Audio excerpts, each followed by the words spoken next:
Hi everybody, welcome back to 10 of All Trades. My name's Cameron, and today's project is silver casting this little elephant pendant. Full disclosure, this project didn't go exactly according to plan. The original concept was much more complicated, as you're about to see. I designed both versions of these pendants in Adobe Medium using my VR headset, and I apologize for the seizure you are currently witnessing. I now know to film using a static frame. You live and learn. And living and learning is going to be a major theme of this video. I ended up having so much trouble trying to get this version of the necklace to cast that I kind of ran out of time as Christmas was approaching and had to stop recording. But everything you're about to see is pretty much the exact same process I went through to create the much simpler version, but you get the joy of watching my frustration and all the failed attempts. After I finished the design, I resin printed several different sizes of the elephant and then went to the shop to open up my package with everything I supposedly needed to metal cast for the first time. The starter kit I ordered came with a couple of fire bricks, some molds, some crucibles, some tongs, some stirring rods, some Delft clay, which is just the clay you cast the silver in, and then I ordered some silver off of Amazon. Now I'm going to get started making the mold that we will use to actually cast the necklace in. It's pretty much just going to be a simple wooden frame that you then press the clay down into around the piece that you're trying to cast. This first one I attempted to make just out of a couple pieces of scrap wood just screwed together into a simple frame is the first of 3 different forms I think this mold is going to take.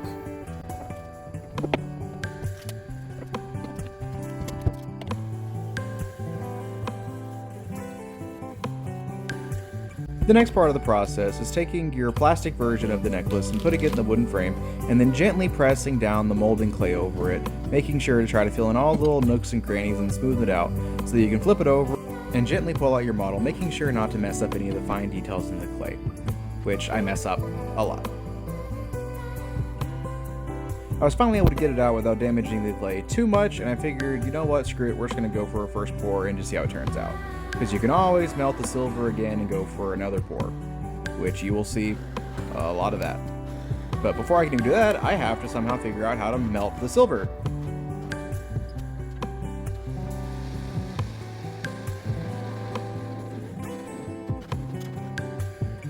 Well, I'm obviously doing something wrong. So I'm gonna do some research, and if I'm gonna have to step away, I'm probably gonna go ahead and redesign the elephant anyways. So I'll get back whenever I have a chance to figure out what I'm doing wrong and have a improved elephant design.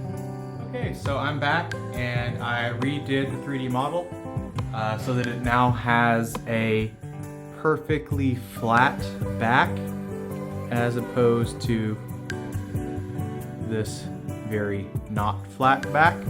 Got a little red elephant. I also got a new little blowtorch.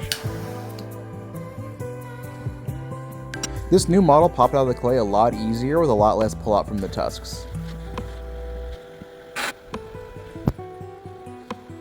Even with my new fancy little blowtorch, it was still taking forever to get the silver to melt, so I ended up grabbing the other old blowtorch and tag teaming it, which finally got us our first actual pour of the silver.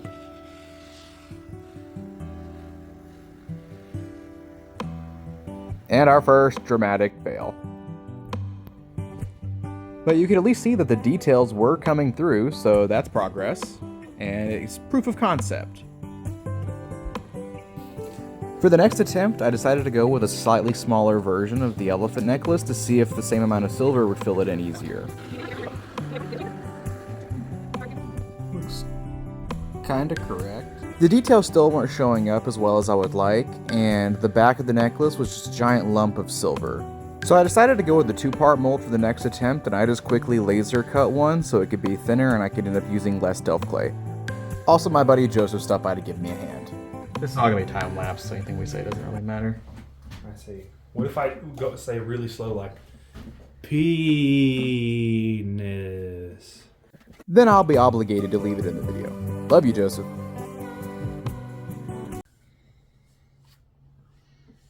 Oh, yes, thank you. This mold ended up being really big for the small necklace we were trying to cast, so if we didn't have these faces absolutely flat, then the metal would just seep through every little crevice it could find, as you're about to see. They go fast. Going fast? Yep. 3, 2, 1. 4.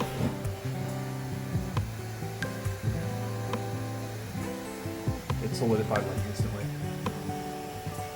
Getting the metal hot enough was proving to be a real issue. In the final version, we ended up using a much smaller mold and putting it in the oven to get the mold itself really warm with the clay already in it, so that it wouldn't cool the silver off the second we poured it into it. This tiny version of the mold ended up being what works best, and like I said in the beginning of the video, I ran out of time because Christmas was fastly approaching, so I had to stop recording and just get the necklace done. But it ended up being exactly like this, but with the simplified version of the necklace that I also designed in VR and resin printed. I finished up the necklace with a little bit of fine sandpaper and silver polish. Again, sorry for not having the footage of the final steps of this process, but I'm really happy with how it turned out in the end. And thank you for following along as I trialed and errored my way through this process. My grandmother always wore a silver nugget necklace, and I thought this ended up being a very nice nod to that. It's my favorite elephant. And I enjoy wearing it so much.